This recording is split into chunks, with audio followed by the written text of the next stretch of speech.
যে কথাটা বলতে চাচ্ছি আজকে, যে সেই কলেজ উজিরপুরের 1000 বছরের ইতিহাসে কোন কলেজ আজ পর্যন্ত বোর্ডে স্ট্যান্ড করে নাই।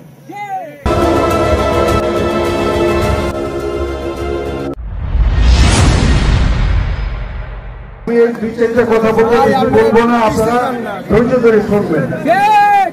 আমি প্রথমে কৃতজ্ঞতা জানাচ্ছি আমাদের দেশনেত্রী বেগম খালেদা জিয়া এবং আমাদের দলের বিভিন্ন বড় বড় কর্মকর্তা, যারা স্ট্যান্ডিং কমিটিতে আছেন এবং ভারপ্রাপ্ত চেয়ারম্যান আমাদের মাননীয় আগামী দিনের ভবিষ্যৎ, আগামী দিনের প্রধানমন্ত্রী জনাব তারেক রহমান, ওনাদের এই কমিটি এবং এনাদের সভাপতিকে আমি আন্তরিকভাবে ধন্যবাদ জানাচ্ছি। এই জন্য ধন্যবাদ জানাচ্ছি, এইবারের মতো 3বার, 1বার 2বার 3বার তারা আমাকে তাদের আস্থা নিয়েছেন, আমাকে ভালোবেসে আপনাদের মধ্যে আবার পৌঁছে দিয়েছেন। আমি কোন আল্লাহর রহমত এবং আপনাদের ভালোবাসায় আমি আবার এসে আপনাদের এবং আপনাদের সহযোগিতা না থাকলে হয়তো এখানে আমি আসতাম না, কারণ আপনাদের ভালোবাসার কথা, আপনাদের ভালোবাসার কথা, আপনাদের যে আমি ছিলাম, আপনাদের বিগত 17 বছর, আপনাদের 17 বছর তো অফিসিয়ালি, তার আগের থেকে 40 বছর আমি এই উজিরপুরে আমি আপনাদেরকে সার্ভিস দেওয়ার চেষ্টা করি। বিনিময় না, আপনারা কেউ বলতে পারবেন না যে আপনাদের কারো কাছে কোনো বিনিময়ে আমি আপনাদের কোনো কাজ করেছি।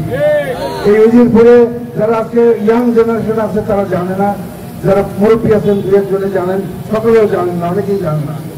এই উজিরপুরে একসাথে যখন আমি একটা কলেজ বানাবার চেষ্টা করেছিলাম, তখন আমাকে আওয়ামী লীগ সরকারের মন্ত্রী বলেছিল উজিরপুরে 9টা কলেজ, এখানে আর কলেজ দেব না। আমি একসাথে আমি বলছি উজিরপুরে 10 পুরা করবো, একসাথে 3টে কলেজ বানাইছি আপনাদের।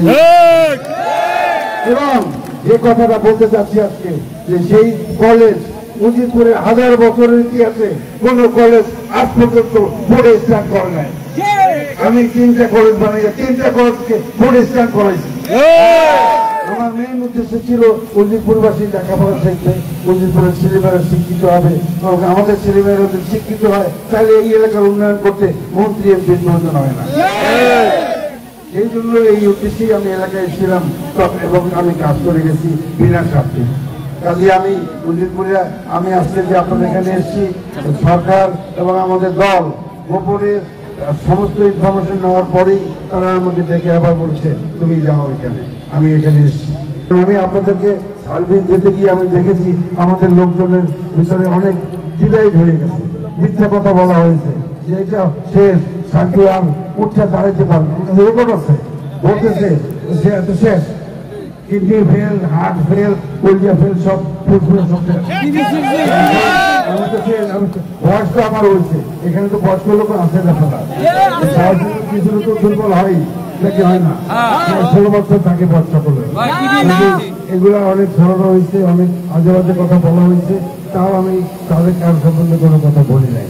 কাজে আমাদের আগামী ইলেকশনে আপনারা সবাই যদি একত্রিত হয় তাহলে আমরা ইনশাল্লাহ এই জিতে, আমি জিতলে কোনো লাভ নাই, দল জিতলে, বিএনপি জিতলে, বিএনপিকে যদি প্রধানমন্ত্রী না হতে পারে তাহলে আমাদের এই জনমানবের কোনো উন্নয়ন হবে। এইটা চিন্তা করতে হবে, সরকারে ভোট দিয়ে এমপি বানাবার দরকার নাই, দলকে ভোট দিয়া তার সাথে প্রধানমন্ত্রী আমাদের প্রধানমন্ত্রী বানিয়ে দেবে দলকে, আমাদের মন্ত্রী লাগবে, আমাদের সমস্ত প্রশাসন আমাদের লাগবে, তাইলে আমরা একটা সমাজের একটা দেশের উন্নয়ন করতে পারবো। বিগত দিনে আমি সমালোচনা করতে চাই না, বিগত দিনে আমি তো এলাকায় আসি, আমি তো জানি রাস্তাঘাটের অবস্থা দেখলে মনে হয় উন্নয়নের জোয়ার, উন্নয়নে এত জোয়ার যে রাস্তা থেকে ঝোলায় মানুষ হাঁটতে পারে না। উন্নয়নের জোয়ারে আজকে ট্রেন স্টেশন ঘুরে পড়ি, আমাদের উন্নয়ন যেভাবে হয়েছে, রোডের উন্নয়ন হয়েছে, দেশের উন্নয়ন হয় না, সেই দিকে যেতে চাই না।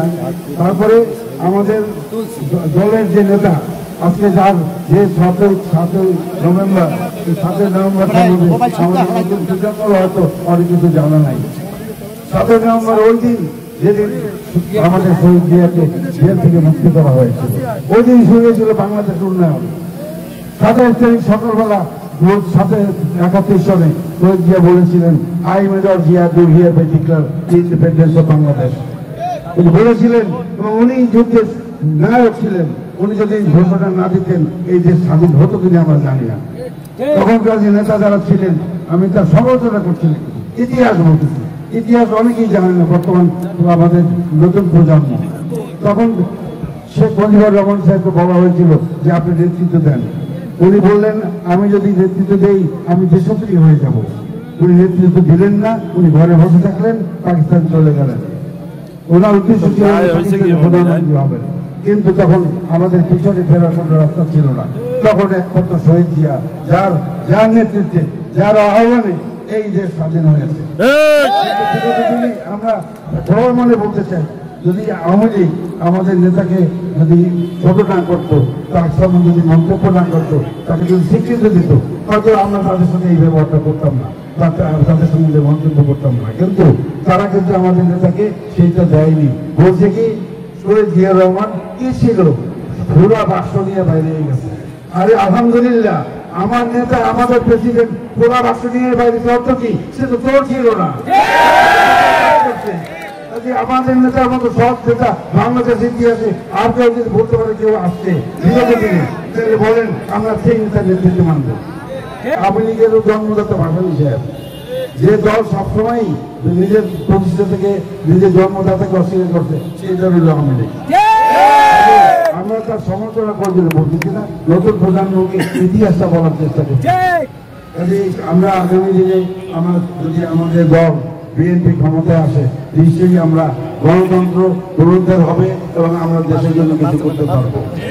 7 তারিখে আমাদের শহীদ জিয়া রহমান বিপ্লবের মাধ্যমে মুক্ত করা হয়েছিল এবং সেদিন থেকে উন্নয়নের ধারা দেশের উন্নয়ন শুরু হয়েছিল। আমি বিগত দিনে একটা ছবি বানাইছিলাম, ভূমিহীন কৃষক জিয়া।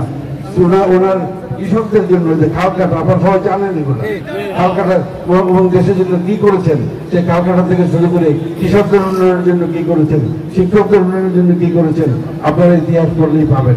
ওনার জীবনী বাংলায় লেখা আছে, বাংলাটা যদি পড়েন আপনারা ওনাদের জীবনী সম্বন্ধে জানতে পারবেন। সেই রক্তের সন্তান হলো তারেক জিয়া। বেগম খালেদা জিয়া এই দেশ 2-3বার প্রধানমন্ত্রী হয়েছেন, তার রক্ত তারেক জিয়ার মধ্যে রয়েছে। আমাদের নেতা তারেক জিয়া কখনোই রক্তের বাইরে যাইতে পারবে না। আমরা সকলে এই দোয়াই করবো যেন আমাদের মহান নেতা শহীদ জিয়া রহমানের আদর্শে সে যেন এই দেশকে পরিচালনা করতে পারে, সেই আমাদেরকে দেয়। কাজে আমি আপনাদেরকে আজকে আসার জন্য সকলকে ধন্যবাদ জানাচ্ছি আন্তরিকভাবে, এবং আগামীতেও আমি যদি সুযোগ পাই কিছু করার চেষ্টা করবো, আপনাদের জন্য কিছু করার চেষ্টা করবো।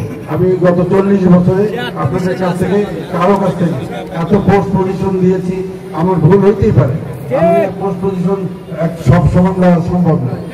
একটা ইউনিয়নে মনে করেন একটা পোস্ট সভাপতি, একটা পোস্ট সেক্রেটারি, সেখানে 5 জন ক্যান্ডিডেট হলে 5 জনের তো সভাপতি বানা সম্ভব না। কাজে গত 40 বছরে এই পোস্ট পজিশন যেতে গিয়ে হয়তো কারোর মনে কষ্ট দিয়েছি, কারো খুশি করতে পারি নাই, কিন্তু তাই বলে সে আমাদের দলের বাইরের লোক না, সকলকেই আমাদের একত্রিত। তারপরে তাদেরকে অনুরোধ করবো যে মন খারাপ না করে কাজের মাধ্যমে প্রমাণ করেন যে আপনি যোগ্য ব্যক্তি, আপনি সেই কাজে বসাইতে পারেন। পোস্ট চাইলেই তো হয় না, আপনাদেরকে প্রমাণ করতে হবে যে আপনি একটা পোস্টের জন্য যোগ্য।